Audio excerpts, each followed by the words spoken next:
Well, for more on this so-called war on coal, David Barron, managing editor for Earth Justice, joins us now. Welcome to the show. So this phrase that is being used now, the war on coal, it sounds like a loaded phrase. Is it just that, or is there an actual battle going on? And if so, who is pitted against who here? Well, I'm afraid what we're seeing is some members of Congress pitted against the health of the American people. This bill that they just passed, which was one of dozens of bills the House has passed since last year to demolish environmental protections, would weaken safeguards against air pollution at the cost of potentially thousands of lives. It would block federal protections against dangerous water pollution from coal mining operations. It would prevent the federal government from requiring states to meet clean water standards. It would block limits on dangerous carbon pollution, and on and on and on.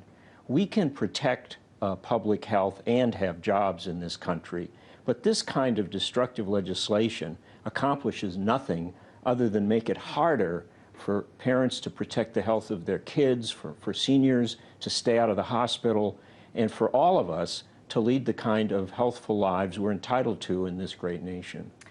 You know, we just saw in Christine's report there, venturing out to that town where there are people whose entire lives revolve around the coal industry. It's their whole livelihood. So in these towns, I mean, what do you say to those people? Do these environmental regulations endanger their livelihood? No, it's not the case. The environmental regulations are a very tiny part of the cost of doing business in this country. To the extent that the coal industry is endangered, it's because that industry can't compete with other cleaner, more efficient forms of energy. That's the problem they're facing.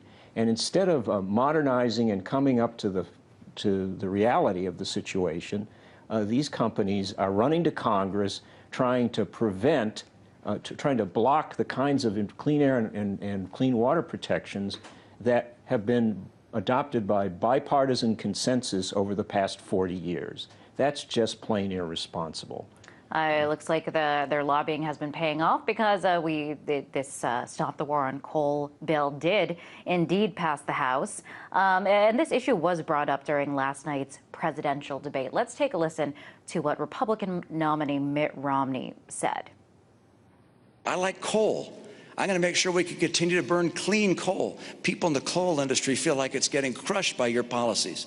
I want to get America and North America energy independent so we can create those jobs.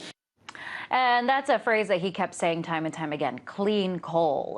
When you say that, it kind of sounds like an oxymoron. Is there such a thing as clean coal?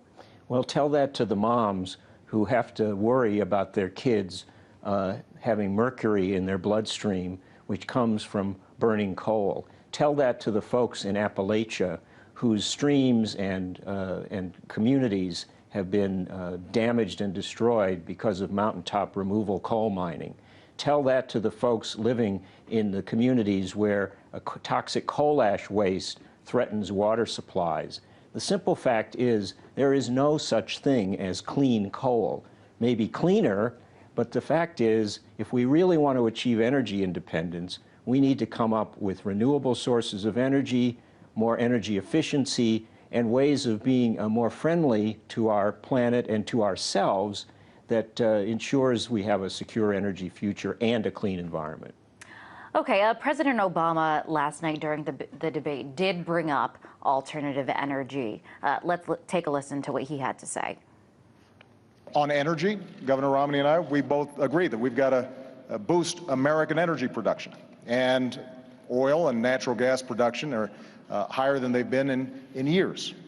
But I also believe that we've got to look at the energy sources of the future, like wind and solar and biofuels, and make those investments. And of course, right now, energy dependence, that's being talked about. Also, the issue of jobs are being talked about.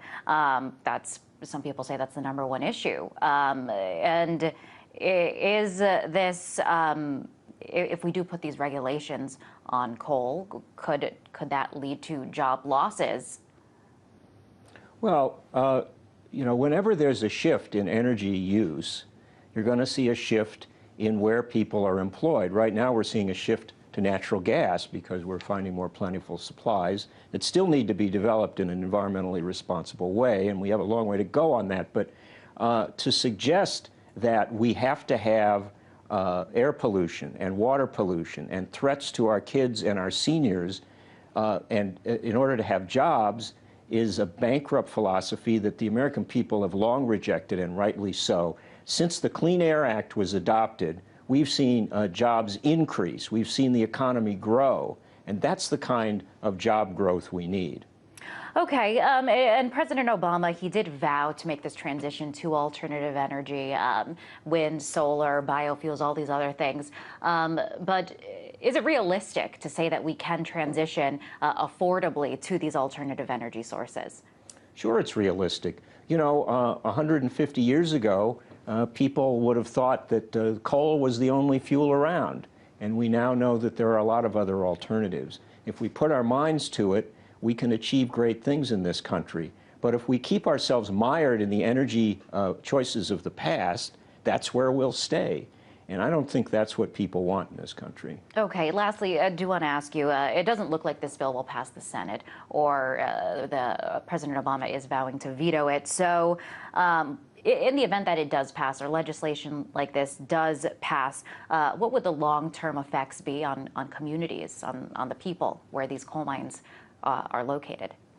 Well, I'm afraid what we'll see is more illness, more folks being put in the hospital, shorter lifespans, and a lower quality of life, not just in these communities, but in downwind places that have to deal with that kind of pollution. We can do better in this country.